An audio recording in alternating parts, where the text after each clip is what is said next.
Okay, so you want to pay attention to where is most of the volume done in the stock. Today's my first day of work as a day trader. They train us on the demo for 6 weeks so we can learn all the techniques before we go live and trade with actual money. Stocks move in a rhythm, okay? There's a language to them. If you watch them, they will tell you, hey, I'm about to go up. A lot of times you'll see 400 shares, 100 shares, 500 shares, okay? And then you'll see 50,000 shares. That's a lot more information for us. 50,000 shares is a really big order. A big print like that is an institution. And the institutions, they set the prices, we don't. Now, I may have an opinion as to what I think GM should be trading at right now, but Goldman Sachs is not calling me up and asking for my opinion. So I'm looking for these really big orders because it may indicate what those guys are doing. I'm a little nervous because I'm looking at that screen and I'm realizing there's a lot I have to learn. New traders often think trading is a difficult intellectual exercise. They're trying to be brilliant. And the reality is it's not about coming up with some new trading technique. It's about fundamentals. Whether or not we see a big print, it's very important to notice whether or not the stock ticks higher or the stock ticks lower right after that.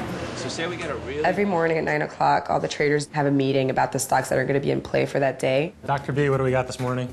Each trader is asked to share their 1 or 2 best ideas. And finally, there was a print for 200,000 shares. And we take a look at the charts for those stocks. There's like a little bit of a spike up to kind of give people the idea that, oh, maybe this isn't going down. They took out that guy at 88.03.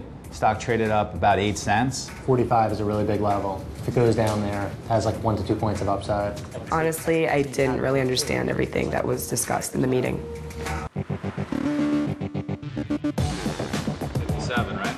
Every morning, Mike calls all the trainees on a conference call. This is what we're talking about, how they sort of, the buyers and the sellers come together at the same price, and now it's just a question of who has the bigger order, the buyer or the seller. Through the headphones, he's telling us what stocks to look at, important levels that are developing. It sold off a little bit, and then there was a big bid there at 15 cents, so I threw my bid in. I'm going to try and step in front of that order and see what happens. Basically, we'll be following the same stocks he's trading, and it's really great because it allows us to follow live what a professional trader is doing. During the trading day, we'll have several conference calls going on at once. That way, I can share information based on what 20 sets of eyes are seeing. And that allows us to maximize our trading opportunities and make more money. My eyes are killing me just from looking at these numbers already. It takes a lot of concentration, I think, and you just have to be able to, follow. It's just happening so fast. Yeah, I think you have to train your eyes before you can really take in everything that's going on. Apple is one of the stocks that's really impossible to really track because it's such high volume. It's moving so quickly. Like you can see on the screen, the bid and the ask prices are just like flying, and I can't really decipher what's going on. It definitely is intimidating. It's like a different language that I don't always understand. Hopefully after 6 weeks of training, everything will be a lot clearer.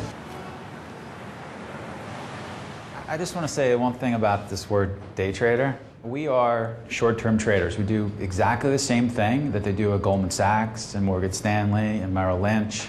Mike told me that for the average day trader, it takes about 6 months until you could be consistently profitable. So I don't really know. I try not to worry about it right now. The people that you're competing against, they probably went to Ivy League schools. Many of them probably were former Division I athletes. Okay? These are very competitive people.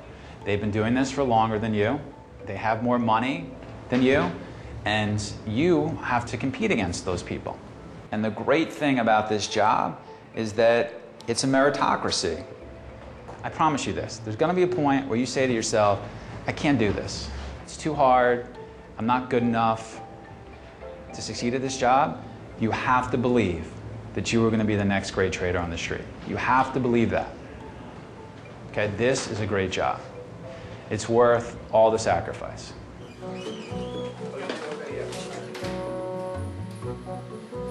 So I just finished my first day of work.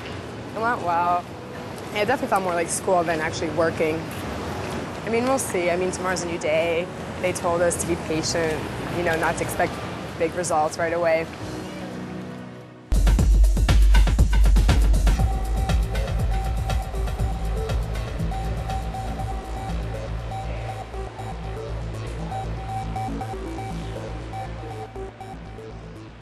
This is week 2 of 5 weeks of training. I'm training to get fast on the keyboard. I'm just trying to enter orders to sell and buy. I mean, this is just a demo. I'm not trading real money yet. Everything's live. It's just that when I send in my orders, they don't actually go through. It's almost like a video game, it feels like. Your profit and losses are your score. It's really fast-paced. You're just trying to follow, and you're just hoping for it to go up. I heard that a lot of traders lose a lot of money on their first day, so I guess if they feel you're not prepared to go live, they will keep you on the demo as long as it takes. Okay, we're going to talk about focus. If you look up on the board, there is a list of things that you ought to focus on and you should not focus on. Let's just go through them and explain what we mean by that.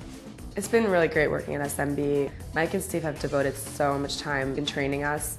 We have lectures 2 to 3 times a day. You know, they teach us a lot of different material. We're traders, you know. I'm not a quant analyst. I'm not somebody who's predicting what's going to happen in 8 months. I'm trading. I want to know what's going to happen next in my stock. They really have faith in their trainees, you know, and they really put a lot of time in developing well-rounded traders. You can see it looks like there's some resistance at 43 like last time this rumor came out. Compared to the other trainees, I think they came in here knowing more about finance than I did. I'm catching up. The people that get short before 42, they covered. The people that got long when 42 broke, they just hit the bids. I just have to get used to the terms, like hitting the bids or like lifting the offer. 72, 5,000 on the offer, taken. What about if 66, 65 doesn't hold? When they say something, I just have to take a second or two to translate it into plain English, you know? Hopefully, the more time I spend here, the better I'll get understanding the jargon.